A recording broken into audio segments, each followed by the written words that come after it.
Good morning, everyone. It's about 12:45 on Friday morning. I decided to do a video right now, and I can get it uploaded here probably before I go to bed, and then tomorrow or later today, I'm going to open up 9 more packs of the 91 tracks in search of the Jeff Gordon rookie card, the second one that we've already pulled one out of the box. But I'll go ahead and do this video. I was talking about that I had found this catalog while I was doing some house cleaning, going through some boxes, and when I was a child in the early 80s, we had an Atari 2600 video gaming system. That was the first gaming system that I'd ever had. And in the cartridge boxes, they would have these little pamphlets and promotional items that would promote their upcoming games and upcoming releases.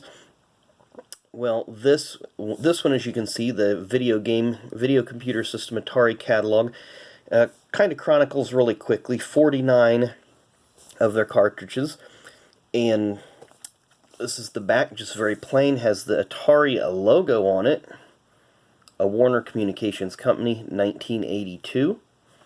So we'll open this up, and it just gives you a brief introduction there.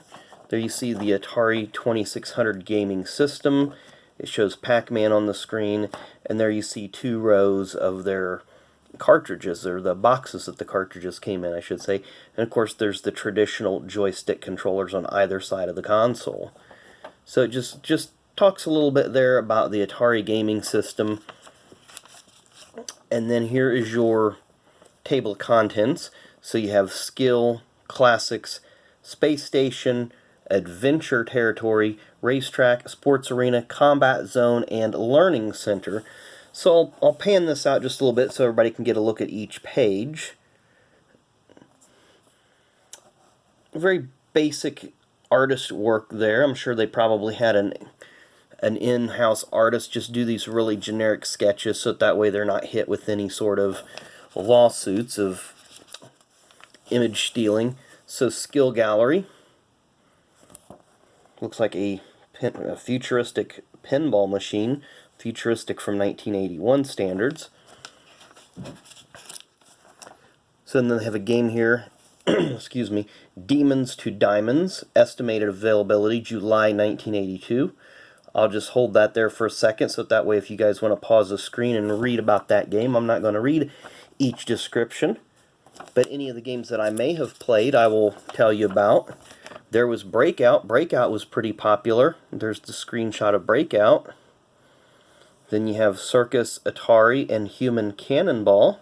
So I'll go up and give you guys a screenshot. It looks like I can get 3 on each page. So there we have Maze, Craze, Pac-Man, and Skydiver. I had Pac-Man and Skydiver. Pac-Man was absolutely hideous for the Atari 2600. And I think there is an article on Wikipedia that talks about the horrible games. I did have Maze Craze, now that I see that. I did have those 3 games, Maze Craze, Pac-Man, and Skydiver. Skydiver was an interesting game. You see that you have airplanes there at the top that were going in opposite directions. Your goal was to land your parachute on that pad underneath that corresponds with the color of your airplane. And then on top of that, you see that little flag at the bottom, that was a wind indicator. There you see how hideous the graphics were for Pac-Man, and Maze Craze was just what it was. You had to get through a maze. Then there's Super Breakout and Video Pinball. I did not have either one of these 2 games, so I cannot tell you how good or bad they may have went. So now we'll go to Classics corner, which they had Backgammon, Casino, and Othello. I did not have either of those games. And I'll just give you the picture, the screenshot there. Then we'll go to the next 3 games, 3D Tic-Tac-Toe, Video Checkers, and Video Chess. So I'll put the descriptions up there so you guys can read that and get a good look at the screenshots. Then we have Space Station as the next category. So Berserk, I did not have this game. And with the gaming system, of course, there wasn't a lot of memory, so there was the games were very similar. You got Star Raiders, very similar in what you could do. So I'm sure they just changed the graphics on the package, changed the basic graphics of the on-screen action, and just changed the name. Asteroids, Defender, and Missile Command. I had all three of these at one point or another. Asteroids was an I didn't do the descriptions, I apologize. But there you see the picture for the Asteroids. Very interesting game. Defender. I really liked Missile Command. That was a fun game. In these games, as naturally that you progressed in levels, the difficulty got a little bit harder. Then you had Space Invaders, Space War, and Yar's Revenge. And the only one of these that I had was Yar's Revenge. So here we'll take a look at Space Raiders screenshot real quick. Space War and Yar's Revenge. Yar's Revenge, that was an interesting game. Then we have Adventure Territory. So the three games that they had there, it was Adventure, Haunted House, and Superman. So I'll pull the descriptions up a little closer there for you guys. And then there's the three pictures. I did not have any of these three games, so I cannot tell you about any sort of gameplay. Now we're getting to what I'm going to like, is the racetrack. And I do see the scoring pile on there for the Indy 500. It looks like maybe that's probably Rick Mears' card there in the foreground, that blue one that they've edited up a little bit.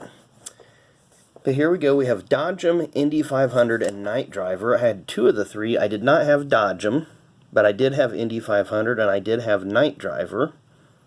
Indy 500 and Night Driver both took special controllers. Night Driver required a paddle wheel. Indy 500 had one that was specific to that game. The paddle wheel, if you remember the paddle, it had a button on the left side, and then it just had a circular control that pivoted left and right. Well, it would only go so far. The Indy 500 controller, it spun freely, so it didn't have that ability where it stopped after pivoting so far to the left or to the right. But here's our screenshots. Dodgem. There's Indy 500. And I believe there was 8 different racetracks. They had these little road course layouts. They had a couple oval layouts. And they had different color backgrounds. They had one that was a white background, so it was naturally an ice surface. And that was one of my favorites to race on. And this is Night Driver. So basically, you're just driving at night and you have to pass cars. And once you pass so many cars, you get to another level. And just each level that you get, the cars move a little faster towards you and becomes a little more difficult. Then the last 2 games in the racing was Slot Racers and Street Racers. So we'll go ahead and give you the descriptions there. And then we'll slide up. I did have Slot Car Racer, but I did not have Street Racer. I believe Street Racer was a drag racing type game. But Slot Racers was really interesting. And you just kind of went through this maze and you tried to shoot your opponents. So our next one is Sports Arena. I see some baseball. I don't see any other sport being represented there. But I definitely, baseball is well represented. Looks like this guy could have played for the Cincinnati Reds or Baltimore Orioles based on the design on the hat. But again, they're trying not for any trademark infringements and so forth. So we have basketball, bowling, football on the left. Did not have any of these games. I did eventually acquire a football game. It may have been that one. Those graphics do look familiar. But there you see the basketball, the bowling, and the football. Even makes Madden 95 look exciting, which Madden 95 to this day is still one of my favorite NES games. Actually, that was on the Super NES. Then you have golf, home run, and Pele soccer. So I did have golf, which you played on this golf course. Then you had, again, home run, just a variation of a baseball game, and Pele soccer. Let me put the descriptions down there. I apologize. I got a little excited because I seen that I had 2 of those games and was just thinking about how at that time those were really, really high-tech games, and now we will just look at them and say we played what. And then the last one they had was Video Olympics. And I'm not sure what's going on there. So now we're going to go to the combat zone. Of course, we see a basketball player there. Combat zone. So we have air, sea battle, canyon bomber, and combat. So I'll pull those descriptions up for you guys. Well, if you want to pause or take a screenshot or whatever, you can read those. So the one on the left, air, sea battle, that had a bunch of different shoot 'em games where you were either controlling a plane, and this you're in the bottom, this particular scene you're at the bottom controlling those little cannons, and you're trying to shoot down planes and helicopters. There's other ones where you are in a plane and you're trying to shoot boats and submarines. Canyon bomber is what it suggests. You're flying a plane and you're just trying to drop bombs there down in the canyon to hit different colored bars, and the more bars you clear out, the more points you get. Combat was a tank game, similar to the slot car game that we just seen a few minutes ago, where your objective was to try to shoot the opponent. Excuse me.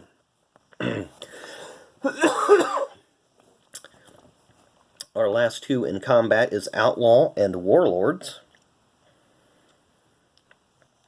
I had neither of these games, so I do not know what either of the premise of these games are. And I apologize for that. Yeah, it's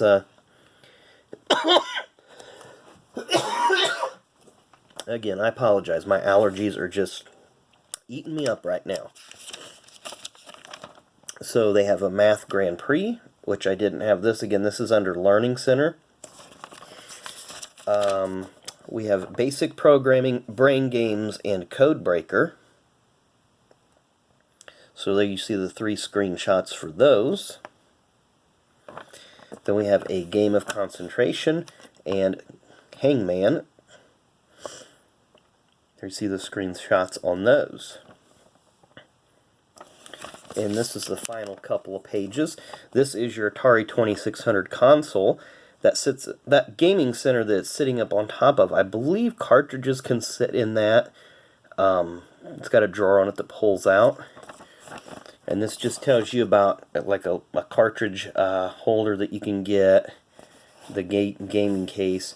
So I'll just put that information there, kind of scroll through there and let you guys be able to read that at your own leisure. You can screenshot it, you can pause it, whatever works for you guys. And coming attractions. This just lets you know what's coming up in the upcoming year, and I'll pull this out here just a second. I wanted to give you guys all that content that you could look at. But as you see, that is the Atari catalog from 1982. Apologize for that coughing spell that I had earlier. My allergies just decided to kick in while I was doing this stream, or while I was doing this video. It's not a stream, it's just strictly straight from, I hit record on the phone, I do it, then I stop it, then I upload it to YouTube. So once again, I seen that the other day when I was cleaning, decided I want to do a video of it, share it with you guys, thought it would be rather interesting, something a little different, something a little unique. So appreciate you guys watching. Once again, we get to 100 subs, you guys know what's going on. One of the 3 cards will be given away up here. Once we get to 100, we're sitting at 65 right now, so I appreciate all the support you guys have been giving the channel. We'll continue to keep moving forward with this. So tomorrow, like I say, got 9 more. We've got 18 more packs, but we'll do 9 more packs tomorrow of the Tracks 1991 to get them opened up, so that way we'll see if we can find any more Jeff Gordon rookies and the Steve Wade rookies that will be heading towards the Scene Vault podcast, so that they can sign those out and give them to their subscribers. So go check them out if you get a chance to. If you really like a good podcast about NASCAR history, check them guys out at the Scene Vault podcast on your favorite podcast apps. But in any way, thanks for watching. I'll see you later on today. I'll be doing those 9 packs of 91 tracks. Keep those likes coming. Keep those subs coming. I really appreciate it. Hope you guys have a great rest of your Friday, and I'll see you later.